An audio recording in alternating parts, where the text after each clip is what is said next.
जय हिंद, नमस्कार एवरीवन। प्रारंभ यूट्यूब चैनल पर आपका स्वागत है। मैं हूं मोहम्मद आसिम। दोस्तों, एक बहुत ही हाई वोल्टेज ड्रामा आज हमें पार्लियामेंट के बाहर देखने को मिला और बिल्कुल भी ऐसा एक्सपेक्टेड नहीं है हमें अपने मेंबर ऑफ पार्लियामेंट से कि वो इस तरह की एक्टिविटीज में इन्वॉल्व होंगे और उनके बारे में इस तरह की न्यूज़ बाहर आएगी। तो मैं आपको पहले जल्दी से ब्रीफ करता हूं कि एक्चुअली हुआ क्या, फिर हम लोग हमारे एग्जामिनेशन पर्सपेक्टिव से जो डिस्कस करेंगे वो होगा पार्लियामेंट्री प्रिविलेजेस। ये जो पार्लियामेंट्री प्रिविलेजेस दिए जाते हैं इन मेंबर ऑफ पार्लियामेंट्स को, एमएलएस को, वो क्या होते हैं। और यहाँ पर जो राइट नाउ क्वेश्चन इज कि क्या राहुल गांधी, जिनके ऊपर अभी आज यहाँ पर ये एलिगेशंस लगे हैं कि उन्होंने धक्का दे दिया एक बीजेपी के एमपी को जिससे उनको इंजरीज हो गई, क्या वो जेल जाएंगे? ये एक्चुअली पूरा मामला क्या है, इसको यहाँ डिस्कस करते हैं, शुरुआत करते हैं। लेकिन इस पर्टिकुलर लेक्चर का पीडीएफ आपको इस टेलीग्राम चैनल पे आपको मिल जाएगा। आप यहाँ पर मुझसे जुड़ सकते हैं। किसी प्रकार का आपको डाउट है तो वो भी आप आके यहाँ पर मुझसे पूछ सकते हैं यूपीएससी की प्रिपरेशन के रिगार्डिंग। तो लेट अस स्टार्ट, चलिए शुरू करते हैं। अब देखिए, पहले हुआ क्या मैं आपको बता देता हूँ। आज की बात यह है कि बीजेपी के यहाँ पर एक एमपी जिनका नाम प्रताप चंद्र सारंगी है, उनका ये क्लेम है कि राहुल गांधी ने उनको धक्का दिया।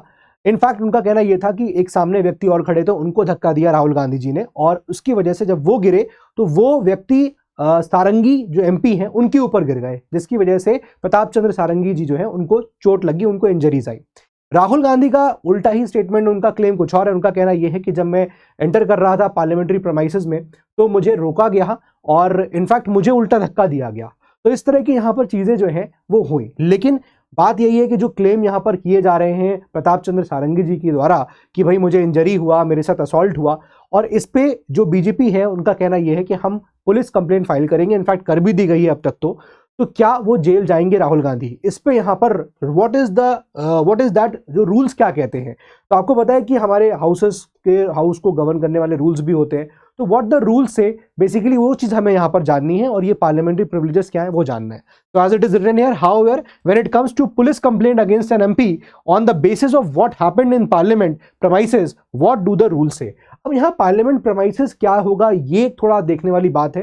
देखो, वैसे ये जो पूरा मामला हो रहा था ना, ये जो हमारी नई पार्लियामेंट की बिल्डिंग है, आपको पता है कि उसमें 6 गेट्स हैं और हर गेट किसी ना किसी चीज को एक तरह से रिप्रेजेंट करता है। जैसे फॉर एग्जांपल अश्व द्वार है, हॉर्स को करता है, गज द्वार है, एलिफेंट को करता है। सिमिलरली मकर द्वार है, तो मकर द्वार के सामने ही जो है ये पूरा इंसिडेंट यहाँ पर हुआ। ठीक है, तो कुछ प्रोटेस्ट चल रहा था, वहां पर ये इंसिडेंट हो गया कि दोनों ही पार्टीज के जो मेंबर्स हैं वो आमने सामने आ गए। एक हेड ऑन टाइप का यहाँ पर जो है वो पूरा कोलिजन टाइप का हुआ। ये सब चीजें यहाँ पर चल रही थी, राइट। तो ये जो गेट के बाहर हुआ, ये पार्लियामेंट्री प्रेमाइसेस वाला डेफिनेशन में है कि नहीं है? एक तो ये चीज, ऑफ कोर्स पार्लियामेंट्री प्रेमाइसेस ही होगा, गेट पे आप खड़े हो, ठीक है। एक तो ये चीज हो गया ना। दूसरी बात कि रूल बुक में क्या लिखा हुआ है, देखिए, police can conduct a probe. अब पुलिस जो कंप्लेन हुई है, पुलिस प्रोब कर सकती है, इन्वेस्टिगेशन कर सकती है, प्रोब कर सकती है, यहाँ पर जांच पड़ताल कर सकती है अगर लोकसभा के स्पीकर परमिट करें। तो प्रिसाइडिंग ऑफिसर का परमिट करना यहाँ पर जरूरी है, ये रूल बुक कहती है। तो अगर यहाँ पर लोकसभा के स्पीकर परमिट करेंगे तो police can probe into this matter. Now, अब क्या लीडर ऑफ अपोजिशन, चूंकि यहाँ पर लीडर ऑफ अपोजिशन है राहुल गांधी जी, तो क्या उनके पास इस पोजीशन पे होने की वजह से कुछ स्पेशल प्रिविलेज है क्या? तो यहां पर वो नहीं है। ध्यान रखिएगा कि the leader of opposition has no special rights in this set situation. जो राइट नाउ भी चल रही है उसमें वो कुछ स्पेशल कुछ राइट्स लेके आ जाए, तो वैसा कुछ भी नहीं होगा। As per the rules, BJP MP Sarangi can claim his privilege has been breached, और वो जिनका जो राइट्स प्रिविलेज जो है ब्रीच हुआ है, वो यहाँ पर एमपी जो है सारंगी, वो इसको क्लेम कर सकते हैं। However, if there is no video evidence in the case, the matter could end with no proof. Now, अब यहाँ पर जो बड़ा मामला है, जो बड़ा इशू है, वो यही है कि भाई अगर वीडियो एविडेंस यहाँ पर मेन की होगा, हमें वीडियो एविडेंस देखना पड़ेगा कि भाई एक्चुअली वहां धक्का मुक्की हुई या नहीं। और इनफैक्ट यहाँ पर पुलिस सोर्सेज का कहना यह है कि देखिए, हमको ये देखना पड़ेगा कि क्या राहुल गांधी पहले कहीं और खड़े थे और फिर उसके बाद वो दूसरी जगह गए उस बीजेपी एमपी सारंगी जी के पास, और तब अगर धक्का दिया है तो देन हम कह सकते हैं कि एक मैलिस इंटेंशन रहा होगा। लेकिन दोनों ही लोग पहले से वहीं खड़े थे and everything is going on, और फिर उसमें अगर ये सब चीजें हो गई तो पुलिस का कहना यह है कि फिर मैलिस इंटेंशन निकल के नहीं आता, फिर ये होगा कि भाई ठीक है, धक्का मुक्की में गिर गए, ऐसी चीजें हो गई। ठीक है, तो it is important to ascertain if the accused Rahul Gandhi left his place of protest and walked up to the victim and injured them, तो अलग चीज है। अदरवाइज अगर दोनों अपनी जगह खड़े हुए हैं, if both stayed at the respective places, then motive can't be attributed. आप फिर ये नहीं कह सकते इनका यहाँ पर मोटिव रहा होगा।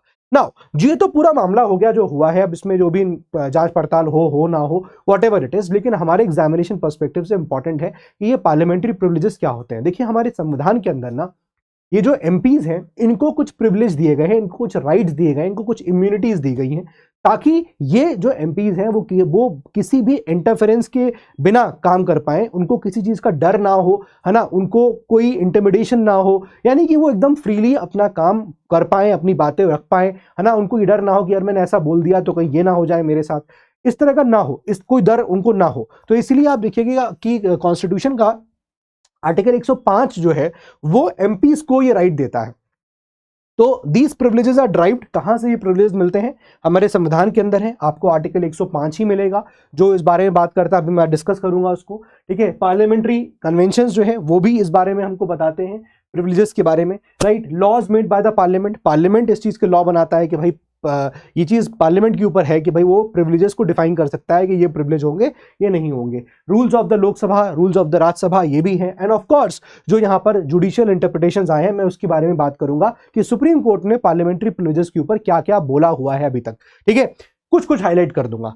नाउ सी, जैसे हम देखेंगे पार्लियामेंट्री प्रिविलेजेस जो है मैंने आपको बताया आर्टिकल 105 के अंदर है ऑफ द इंडियन कॉन्स्टिट्यूशन, और इसके हिसाब से कोई भी एमपी जो है, ये एमपी जो है they are exempted from any civil और क्रिमिनल लाइबिलिटी, ना ही उनके ऊपर कोई सिविल लाइबिलिटी होगी ना ही कोई क्रिमिनल लाइबिलिटी होगी, फॉर एनी स्टेटमेंट कुछ वो बोलते हैं, मेड या कोई एक्ट करते हैं in the course of the duty, अपनी ड्यूटी के दौरान, अपनी ड्यूटी के टाइम पे अगर वो कुछ ऐसा करते हैं, बोलते हैं या कुछ ऐसा एक्ट करते हैं जिसकी वजह से मान लीजिए कुछ एक मतलब कह सकते हैं अनहोनी टाइप की, या फिर नॉट अनहोनी, इनफैक्ट समथिंग एडवर्स हो जाता है, तो इस केस में इनको एग्जेम्प्ट किया गया है, इनके खिलाफ कोई भी सिविल या क्रिमिनल लाइबिलिटी यहां पर नहीं बनेगी। हाउएवर ध्यान देने वाली बात यह है, आप कहेंगे सर कि अच्छा मान लीजिए किसी का कुछ या खून ही कर दिया तब क्या होगा, देखिए ऐसा भी नहीं है, पार्लियामेंट्री प्रिविलेजेस दिए गए हैं but there are of course certain limitations, कुछ तो लिमिटेशंस है, ऐसा नहीं कि एकदम एब्सोल्यूट दे दिए गए हैं कि आपको जो मर्जी आए वो करिए, वो नहीं है, और इस चीज को सुप्रीम कोर्ट ने भी टाइम एंड अगेन यहाँ पर याद दिलाया है, मैं भी आपको उसको बताऊंगा भी। तो आप देख सकते हैं ये कुछ आर्टिकल्स हैं यहाँ पर जो प्रिविलेजेस देते हैं इन एमपीज को, जैसे आर्टिकल 105 है, मैंने आपको ऑलरेडी बता दिया, आर्टिकल में क्या लिखा हुआ है कि भैया there shall be a freedom of speech and expression, MPs अपने आप को फ्रीली एक्सप्रेस कर सकते हैं। अब आप सोचेंगे आर्टिकल 19 भी तो यही है, देखिए आर्टिकल 105 जो है ना ऑफ द इंडियन कॉन्स्टिट्यूशन वो एमपीज के लिए ही डेडिकेटेड है, ठीक है, और आर्टिकल 19 आप देखोगे तो वो ऑर्डिनरी सिटीजन्स के लिए है, और इनफैक्ट आर्टिकल 19 में रीजनेबल रिस्ट्रिक्शंस लगाए गए हैं, लेकिन आर्टिकल 105 के अंदर एज सच कोई रिस्ट्रिक्शन नहीं है। वो अलग बात है कि supreme court time and again अपनी बातें यहां पर लाता रहता है कि नहीं नहीं ये एब्सोल्यूट नहीं हो सकता, ये सुप्रीम कोर्ट बोल रहा है, ठीक है, but as such nothing is so mentioned in article 105, जबकि 19 में स्पेसिफिकली लिखा हुआ है कि रीजनेबल रिस्ट्रिक्शंस लगेंगे। तो ये चीज है, तो 105 में एक तो फ्रीडम ऑफ स्पीच एक तरह से है इन एमपीज को, there shall be freedom of speech in parliament, right, ये चीज यहां पर है, and no member of the parliament, कोई भी मेंबर एमपी, कोई भी एमपी जो है वो लायबल नहीं होगा किसी भी तरह की प्रोसीडिंग्स के लिए। अब जब एनी प्रोसीडिंग्स लग गया तो उसमें सिविल और क्रिमिनल दोनों आ गया, ठीक है, फॉर व्हाटएवर दे से, और कोई वोट दे देते हैं वो पार्लियामेंट के अंदर, कोई कमेटी के अंदर कुछ बोलते हैं, राइट, इतनी सारी कमेटीज होती है उसमें कुछ बोल दिया, तो वो सब चीजें जो है उनको, उनके ऊपर कोई क्या मामला नहीं चल सकता। और 122 क्या कहता है आर्टिकल, ये कहता है कि कोई validity of any proceedings in parliament shall not be called in question on the court on the ground of any alleged irregularity of procedure. तो कोर्ट जो है किसी भी प्रोसीडिंग्स, कोई भी चीजों की वैलिडिटी को क्वेश्चन नहीं कर सकता, ठीक है, the validity of any proceedings in parliament, कोई भी पार्लियामेंट में कुछ हो रहा है, ठीक है, अब उसको लेकर कुछ ऐसा बोल दिया, कुछ कर दिया, तो उस चीज को लेकर क्वेश्चन नहीं उठाया जाएगा। ये प्रिविलेज, ये इम्यूनिटी, ये राइट्स यहाँ पर मिलते हैं एमपीज को, ठीक है। तो ये आप 105, 122 पढ़ रहे हैं। सिमिलरली 194 और 212 जो है वो स्टेट लेजिस्लेचर्स के लिए हैं, सिमिलर चीजें हैं बट स्टेट के अंदर लागू होगा, ठीक है। इनफैक्ट एक इम्यूनिटी में आपको और बताऊं, जैसे मेंबर्स ऑफ द पार्लियामेंट जो है can not be arrested when the sitting of the parliament is going on, जब पार्लियामेंट बैठ रहा है, पार्लियामेंट अभी है, सेशन चल रहा है, तो उस वक्त उनको अरेस्ट नहीं कर सकते।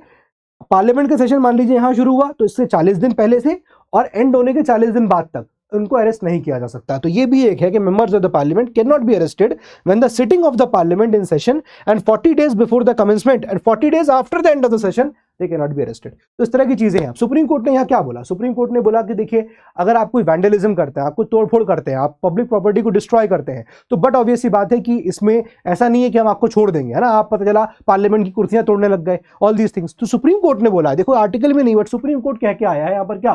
Supreme court recently observe that law makers can not indulge in criminal acts on the parliament or assembly floors and then take cover behind the right of free speech। तो ये नहीं हो सकता कि आप सोचे कि हम कुछ भी कर देंगे, हम किसी का मर्डर कर देंगे और फिर इस बात की इम्यूनिटी ले लेंगे कि भैया हमें तो 105 के अंदर राइट्स हैं और इम्यूनिटीज हैं। ये नहीं हो सकता। सिमिलरली एक केस था यहाँ पर, के आनंदा नंबियार केस था 1951 का। सुप्रीम कोर्ट ने क्या कहा? सुप्रीम कोर्ट ने कहा कि आप कोई special status higher than the ordinary citizen नहीं बना सकते। ये इक्वालिटी ऑफ लॉ को भी ब्रेक करेगा। भाई आप कहेंगे भाई हम एमपी हैं इसलिए ये काम कर रहे हैं, कोई आम आदमी है वो काम नहीं कर सकता तो आप भी नहीं कर सकते। तो वही पॉइंट है यहाँ पर। The supreme court of India held that a MP could claim no special status higher than that of an ordinary citizen. ऐसा नहीं है कि ऑर्डिनरी सिटीजन ज्यादा आप कोई बड़ा हाई राइट जो है क्लेम कर लें, ठीक है। And is as much liable to be arrested, detained और questioned even during the session. अब सेशन के टाइम में भी हो सकता है। देखिए मैंने आपको अभी एक चीज बताई, लेकिन सुप्रीम कोर्ट उसको बार बार एक तरह से वो कर रहा है, रिट्रीट कर रहा है कि नहीं नहीं समझो इस बात को, ऐसा नहीं है, हो सकता है आप लोग। क्योंकि कई बार केसेस देखने को मिला कि लॉ मेकर्स इस चीज का शील्ड ले लेते हैं, पर्दा गिरा लेते हैं कि भैया काम किया, कुछ ऐसा एडवर्स कर दिया और फिर कह दिया कि हमें तो इम्यूनिटी मिलनी चाहिए, right. State of Kerala versus के अजीत एंड अदर्स 2021 का मामला है। सुप्रीम कोर्ट ने क्या ऑब्जर्व किया कि जो प्रिविलेजेस एंड इम्यूनिटीज है ना, ये गेटवेज नहीं है टू क्लेम एग्जेम्पशंस। कि ऐसा नहीं है कि भाई हमने कुछ गलत कर दिया और फिर हम एग्जेम्पशन ले लें कि भाई हमको तो 105 के अंदर इम्यूनिटी मिलेगी। तो सुप्रीम कोर्ट ने बार बार, इनफैक्ट आप देखिए ये इस साल का ही मामला है, ये 5 मार्च 2024 का ये आर्टिकल था। अभी ये जो ब्राइबरी वाला मामला चल रहा था, ऑब्वियसली चुनाव जब आता है तो काफी इस तरह की चीजें चलती हैं कि ब्राइब ले लिया जाता है, चीजें होता है ना कि उस टाइम पे। तो supreme court ruling on immunity for legislatures facing bribery charges. अब कोई अगर ब्राइबरी चार्ज फेस कर रहा है, ठीक है, तो क्या उनको इम्यूनिटी मिलेगी? तो सुप्रीम कोर्ट ने क्या बोला? In a landmark judgment supreme court ने कहा कि भाई MP and MLAs can not claim any immunity. आप क्लेम नहीं कर सकते from prosecution for accepting bribes to cast a vote और make a speech in a house in a particular fashion. आप इस बात के लिए ब्राइब ले रहे हैं कि हमें इस तरह से वोट करना है या हमें इस तरह की चीजें स्पीच दे देनी है, और आप इसके लिए ब्राइब ले रहे हो, दिस इज समथिंग रॉन्ग, ठीक है ना। Article 105 clause 2 of the Indian constitution confers on MPs immunity देता है फ्रॉम प्रोसिक्यूशन, या आपको जेल में नहीं डालेंगे in respect of anything said और any vote given in parliament और एनी पार्लियामेंट्री कमेटी। ये सब चीजें हैं आर्टिकल 194 क्लॉज 2 में स्टेट के लिए, मैं आपको ऑलरेडी बता चुका हूं, ठीक है। तो एक 7 जज कॉन्स्टिट्यूशन बेंच, जिसको सीजीआई उस वक्त के डीवाई चंद्रचूड़ जो है वो हेड कर रहे थे, तो इस बेंच ने यूनानिमसली ओवर रूल कर दिया अपना ही जजमेंट जो उन्होंने 1998 में दिया था सुप्रीम कोर्ट ने। केस था PV Narasimha Rao versus state, and उसमें क्या कहा था? And open the doors for law enforcement agencies to initiate prosecution. और ये अलाउ कर दिया था इस केस में कि नहीं नहीं 105 में जो आप बोल रहे हो ना ये एब्सोल्यूट नहीं है, इसके लिए भी उन्होंने कह दिया कि नहीं, आप लॉ एनफोर्समेंट एजेंसीज प्रोसिक्यूशन कर सकते हैं, उनके ऊपर केस ला सकते हैं to initiate prosecution against the legislators in bribe cases. Bribe cases में कर सकते हैं under prevention of corruption act 1988, ठीक है ना। तो ये चीज यहां पर जो है आप समझिए कि ये पार्लियामेंट्री प्रिविलेजेस की चीजें थी। बेसिकली मामला इसी का है हमारे एग्जामिनेशन पर्सपेक्टिव से। जो देखिए होता रहता है ना, वो हमारे इतना इंपॉर्टेंट नहीं है कि क्या मामला घटा, बस घटा, हमें बस पता होना चाहिए कि हाँ व्हाट हैज हैपेंड।